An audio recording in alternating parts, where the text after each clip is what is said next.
Hi, thanks for joining me for the March update on the railway. You could have a steam train if you just lay down your tracks. What I've noticed is that throughout the month I'm dealing with different parts of the railway constantly, so it's not just, for example, the shed. So what I'm going to do is monthly updates, just to give you an overview of everything that's happening rather than focusing on one particular item. As you can see, the shed is the biggest thing we've done so far, so we'll start by having a look at where we've gone with that, and then we'll start to have a look around the rest of the railway.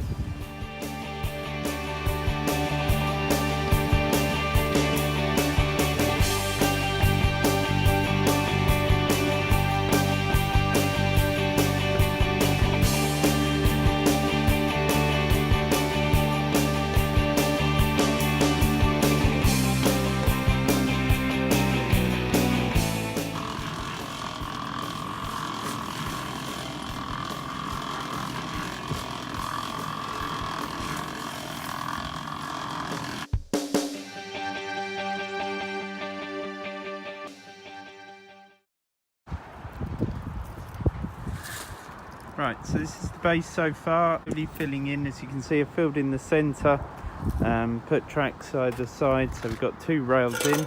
Then going to have to measure where the other rails go on the other sets of bricks. So I've got a gauge to do that, so I'll show you that in a later bit. Slowly filling in with concrete in the sides, then put the rails on, then fill up the rest of it, and that will build us a base. And then we'll be able to put the shed on top of it, which is also now built. A bit more concrete now poured in. This is us done for the day. So next time we're going to fill up, put the other 2 rails in. You can see one of them's loosely placed in over there on the left hand side, and then we'll put the other one in on the right hand side, mortar them in, get them nice and strong and set, and then we'll fill up on the left and on the right with the rest of the concrete. Final finish going to need to be put on that concrete to get it all nice and flat, and then the shed goes on top, and then we'll concrete that into place, get that all nice and hard and set. Out here, this is going to be the pit where we can drop the ashes of the steam engine before it goes into the shed. So as far as I'm aware, that's something that's needed. Right, it's blowing a false 10 gale, so I apologise already for the wind noise on the speaker. Now we've got the other rail in on the number 2 bay of the engine shed, and we've got a bogey from one of the trucks, and it works perfectly. So that's mortared in,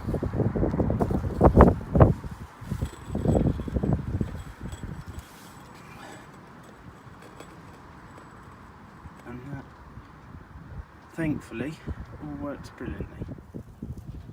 So I've now concreted in some bricks here for the rails to go over, which will form a little bit of a dropping pan for ashes, etc. out of the engine.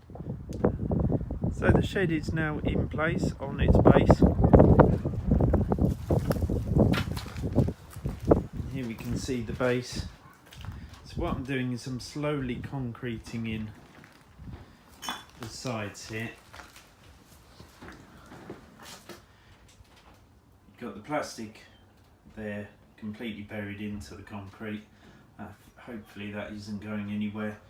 And then obviously you've got the metal bars also buried into the concrete, so that should be fairly stable. It does like to get picked up in the wind though, so I'm going to have to see how this progresses. I might need to put some firmer concrete on the other side. Trough's looking a little bit rough and ready at the moment. So that's going to need a little bit of tidying up and neatening over the time. The whole thing's going to have a nice little screed over it, so that makes it really flat. At the moment I'm just trying to get it so it functions, and then we can get it really nice and pretty in due course. You'll see that I've got two, they're actually two joist hangers, £1 each, absolute bargain, and they'll function really nicely as buffers. They're in absolutely solidly made of steel, and they're not going anywhere. There are screw holes in either side here, so the aim there is that I can screw in something that makes a real nice attractive buffer beam. Probably just a bit of wood in a T formation with a couple of buffers, and then that's really nice and solid and does the job. Still got to do this end of the concreting in, and I've also got to make sure that the width of the doors on both sides and that the whole entrance makes sense. Possibly going to need to use some sort of plastic draft excluder or something to finish off the bottom half. But hopefully, once it's all done, it's going to look the right job. The main reason I wanted to build the shed first is because what I'm trying to do is use the actual carriages and trucks and locomotives, use them to build the railway. So like you would with the real railway, we're going to have a flat truck that we can put the track on. We're going to have a ballast hopper wagon, which you'll see as part of this update. The hopper wagon will then put in front of the low loader, so we can then push that forward, have the locomotive at the back, push that forward, take the track off, put it in front of the hopper wagon, use the loco to push the hopper wagon over the track, pour the ballast on, spread it out, tamp it down, and then repeat the process with the next piece of track and the next piece of track. So we can actually use the trains, and therefore we can play with the trains whilst building, and it becomes a lot more enjoyable than basically having to wait till the whole thing's built before we can even do anything. So that's how we've gone with the shed. Let's have a look at what we've been doing with the rest of the track bed.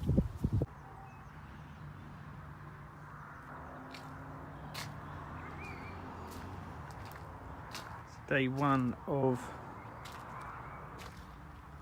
the track bed being sorted out is complete. Really starting to make some ground on getting a level track bed now. Hopefully you can see that that's all starting to happen now. This is all nice and solid.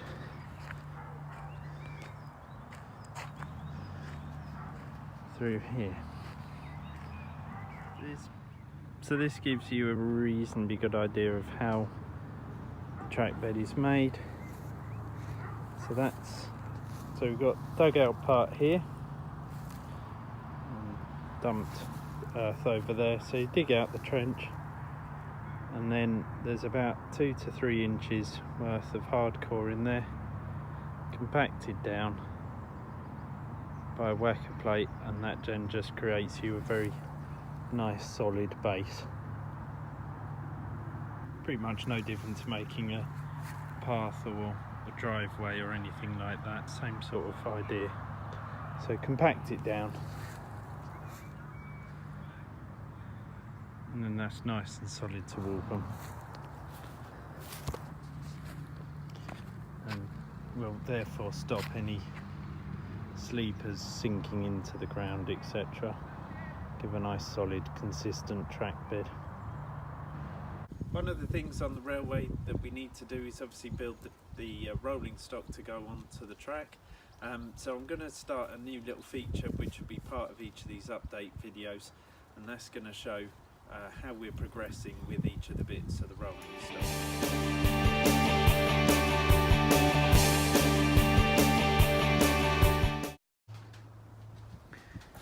Here is the hopper wagon. This is going to be the first wagon that I'm going to have into the workshop. It needs a paint job. It is just, it's bare steel at the moment, but it's a fantastic build, built by Paul over at Ride On Railways. I'll put a link to their website in the notes. So what happens, as you can probably see, you've got the U there so that it can ride and turn over along the bar there.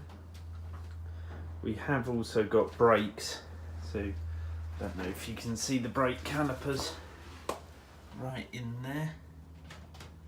There we go, on the wheels. They're firmly screwed on at the moment, so the brakes are on. And in the front there you can just see the screw that works the brakes. So I'll show you at the other end.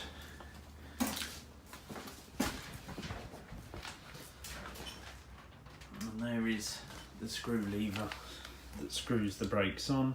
We've got a coupling there, there's also a coupling at the other end, and then we've got the lever here, and this now releases it to be tipped. The hopper itself has two little holes at the bottom so that any water that builds up can be drained out. It's fully welded, spot welded along the sides, and it's a really nice piece of kit. It's going to need painting, going to need a very strong coat of paint so that we can actually use it without doing too much damage. Obviously there will be some wear and tear, that's just inevitable. Thanks for joining me for this update for March. I'll do another one at the end of April and show you where we've got by then.